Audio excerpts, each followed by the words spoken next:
First time, my first story, I guess, I could tell stories all day long about Jimmy Sudduth. When I first met Jimmy, first thing he did was pull out his wallet. And it was about 4 or 5 o'clock in the afternoon, and he takes out a $20 bill. And he says, "I want you to go have dinner on me." And I said, "Jimmy, I just flew in from California. I really don't need your money." And he said, "Well, I want you to have a meal on me." And I said, "No, Jimmy." And he says, "Let me take you, put you up in a nice motel." So I says, "Well, Jimmy, I'll pay for the motel, but you can take me to the motel. You can take me, show me where it is." So he takes me to the motel in Fayette. I didn't belong in that motel. It was not Caucasian. Oh, yeah. And I'm looking, I said, "Jimmy," I said, "you really want me to stay in this motel?" And he said, "No," I said, I don't think you belong here." So he took me out to the, I guess it'd be the north end of Fayette. And he put me in another motel. Showed me what motel to get. Yeah. And I went and stayed there. And stayed in that. I stayed there every time from then on out. Every time I went down to see Jimmy. And Jimmy had one trip I went down there. I'd went and flown in there and I'd bought some paintings. And Jimmy said, "I got to show you some paintings." So I says, "Well, Jimmy, okay." So he says, "They're back behind that wall." He had a little shed, just a little one-room thing. Yeah. With a little tiny back area with a bathroom in the back that you could use if the NOC used. And so I went back there, and he had some painting stash back there. And he pulls out these paintings. And one of them was about, I think it was 36 by 48. Big. And it's a big painting. Yeah. And it's a self-portrait of him peeing in the park. And he's got this black man, and this black man is holding a huge penis, peeing out in the park. And I thought, "Shitty ass, I don't think I can use that one in Lodi." Not a big seller. That's why he's in the back room. So he laughed, and he said, "I got another one then, maybe you can use." So he pulls out another one, and I can't remember what the name of that one was, but it was a woman with all parts exposed, particularly the vagina. Yeah. And it was really raw. And so I said, "Jimmy," I said, "I don't know what's in your mind, but I can't use those paintings in Lodi, California." I said, "They'll run me out of town." So he said, "Okay," and we laughed about it, and I got the paintings. He used to have a stack of them, several of them. You probably have heard that before. You just go pick out the ones you want from the stack. He had one price for all of them. Yeah. Depending on the size. He said, I took him into Fayette to ship them. And that woman said, the girl in there, she looked at those paintings and she says, those aren't Mr. Sudduth's paintings." Yes, they are. "I'm telling you," she says, "they're not."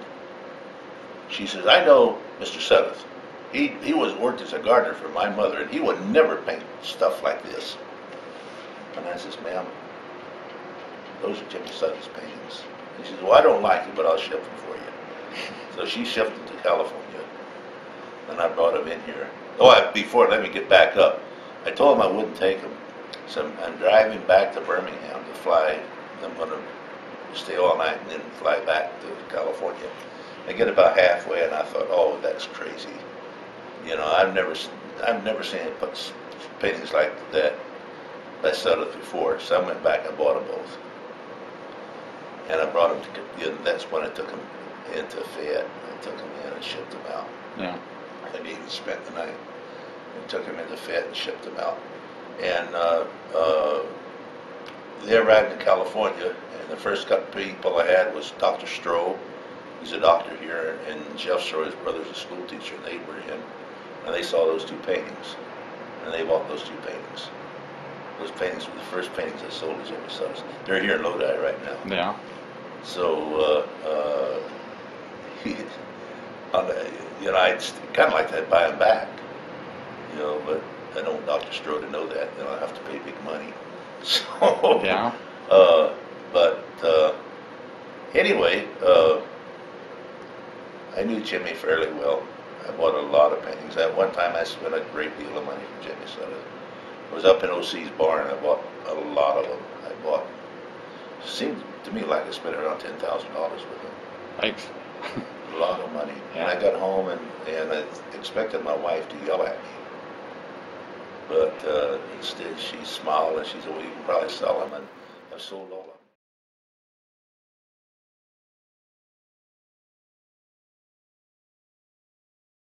There we go. Okay, are we back on? We're back on. All right. I was discussing with David about what I used to pay Jimmy for his paintings. Jimmy had stacks of paintings. I mean, Jimmy would paint all the time. He painted all the time, and he had stacks of them. And people used to buy just stacks of them. They'd say, send me 10 paintings. Yeah. And Jimmy, when I first knew Jimmy in 1996, his paintings were $100 starting. Yeah. But he raised the prices. And I think so by the time 2000 hit, the year 2000, his prices were, as I recall, a 2x2. Any 2x2, now it could be the ugliest painting on earth or the best painting Jimmy did, always the same price. They were all $300. The 2x2s were $300. The 2x4s were $400, and the 3 feet by 4 feet were $500. So he's had set prices and. A set price, Yeah. and non-negotiable. Okay. You negotiate them, they throw you out. I mean, there was no negotiation. There was OC handled the for the record. I always call Jimmy's cousin OC. A lot of people know him as Sibo. So the old timers in the field would call him Sibo. I call him OC Sudduth. Yeah. And I kept track of OC until after Jimmy died for quite a while. I think OC, the last time I talked to him, he was in a convalescent home somewhere in Georgia. Georgia died first. The little wife. Yeah. She used to always be so sweet. She was the first one to die. She was tiny. She was about less than 5 foot tall. Probably didn't weigh 80, 90 pounds. Very small. Yeah. And but Jimmy was always friendly. I got to tell a story about. You never wanted to tell Jimmy how to correct the painting. I was down there one time and he was painting, and he was painting a school, or he was painting a building with. I probably shouldn't tell this on tape, but it's the truth. He was painting a building, and he had dogs going across the front of it, ever spaced out. And I told him, I said, Jimmy, I said, that's pretty boring to me. And he said, he said, you don't like this. I said, well, I like it okay, but it needs something more. So he said, okay, I'll fix it. So he put the dog humping the dog all the way across. So that's what people don't know about Jimmy Sudduth. Jimmy had a real sense of humor. People don't know that. People see him as just sweet Jimmy. And he was sweet Jimmy, but he also had a real sense of humor.